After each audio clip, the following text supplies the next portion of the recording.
What's happening, sports fans? Welcome back to another episode of Mom and Papa Joe. Another midweek dinner. Simple cook today. We've got some beautiful pork steaks. We're going to throw them on the Weber grill. Check this out. All right, folks, let's take a look at our pork steaks. Man, they were beautiful in the display. And I had the butcher cut them into 1-inch slices for me. They had to send them downstairs. So I haven't seen them since they were sliced. So let's take a look and see. Again, that price, man, they're Heritage Duroc, and I don't think that's a bad price. All right, $5.99 a pound. I'm thinking it has to be maybe 4 steaks. I asked them for 1-inch pieces, and that's pretty much what we got. Oh, it's beautiful marbling. I think these will do well with some direct grilling. Oh, beautiful. I think I'm gonna cook 2 of these. Mom and I will eat off of these for a couple of days. So I'm gonna wash these off, folks, and we'll get to doing our thing. Before we do anything, we're gonna make a quick basic brine. What I've got here is 4 quarts of chilled water. I'm gonna come in with 1 tablespoon of kosher salt to 2 tablespoons of white sugar. Nothing else. I want to be able to taste both in here without the salt being overwhelming. Meaning, I don't want to have to rinse these steaks before cooking them. These steaks are only about 1 inch thick, so we're looking for 6 to 8 hours max. So based on your salt tolerance, once you've got things incorporated, you want to give it a little taste, and it should be subtle. You should be able to taste the sweet with just a little hint of that salt in the background. Perfect.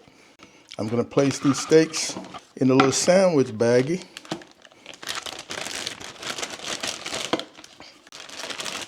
In a bowl in case this sandwich bag leaks. So we'll give these about 6 to 8 hours and we'll be cooking these this afternoon. 7 hours, folks. I pulled them out of the fridge about an hour ago, just to allow them to come to room temp a little bit. A color change. So we're just gonna dry these, and again, no rinsing. That brine was not salty. So I think we may have some problems with splitting. I'm gonna try that old pin technique I used a little while ago. That bone's gonna get in the way a little bit.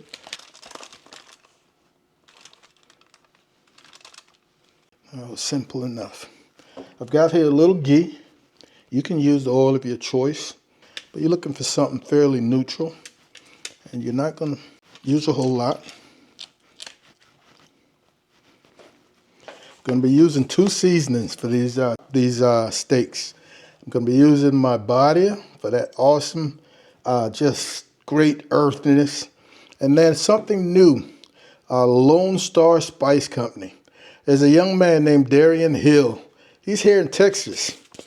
And I've been wanting to try stuff for a little bit. Finally got my hands on it. This young man is a pit master. He's about 17 years old, and he started this spice company. So I'm really looking forward to trying this.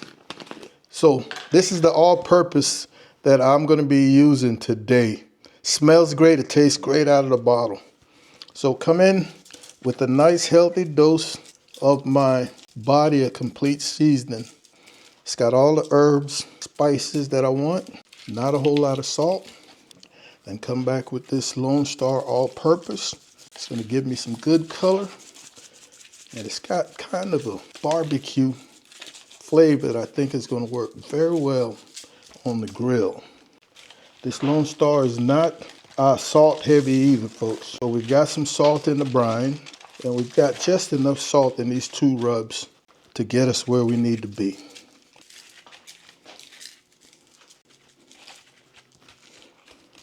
All right, so we're gonna let these sweat in for a few, clean up, and head outside and get our Weber cranked up. All right, folks, our fire is ready, man. I've got a couple of small pieces of cherry. Use chunks of your choosing. So we're gonna get these a little smoked before we finish them up. 1 inch thick, this is not gonna take very long. Just guesstimating maybe about a half an hour or so total. So about 15 minutes in, I'm gonna come here and flip those.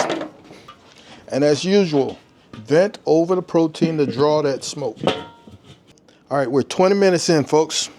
Let's give these a flip. We're looking good. I'm loving this color. Oh yeah. We're pushing 113.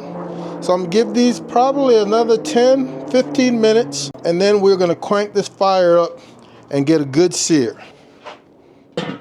All right, folks, it's been another 15 minutes. I think we are where we need to be. All right, we're pushing 140. 145 is the finished temperature. They're safe to eat. We're going to get these off of here and crank this up. All right, folks, we've got us a good hot fire, man. We're just coming in here for a great sear. No fancy, great turning or anything. We're gonna be looking at about 45 seconds per side. There's lots of fat in here, especially around these edges, so I know I'm gonna get some flare-ups. That fat is gonna char. Oh my goodness, that's gonna be delicious. There we go.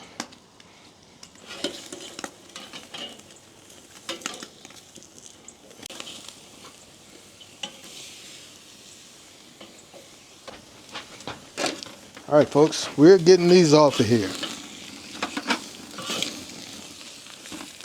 Oh yeah, it's gonna be some good eats.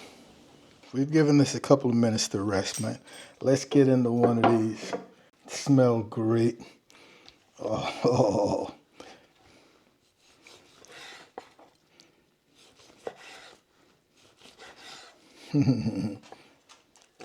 Oh yeah. That is juicy.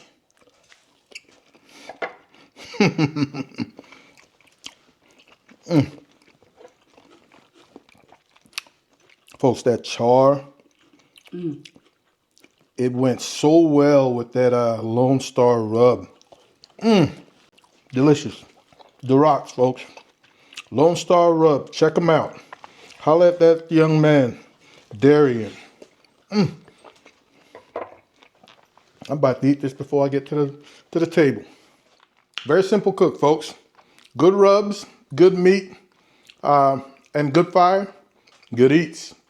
I want to thank you guys and gals as usual for hanging out with Mama and Papa Joe's. We absolutely appreciate it. Be on the lookout for another video coming very soon. And as usual, Mom and I want you guys to take care of yourselves, love each other, and we'll see you when we see you. Holler.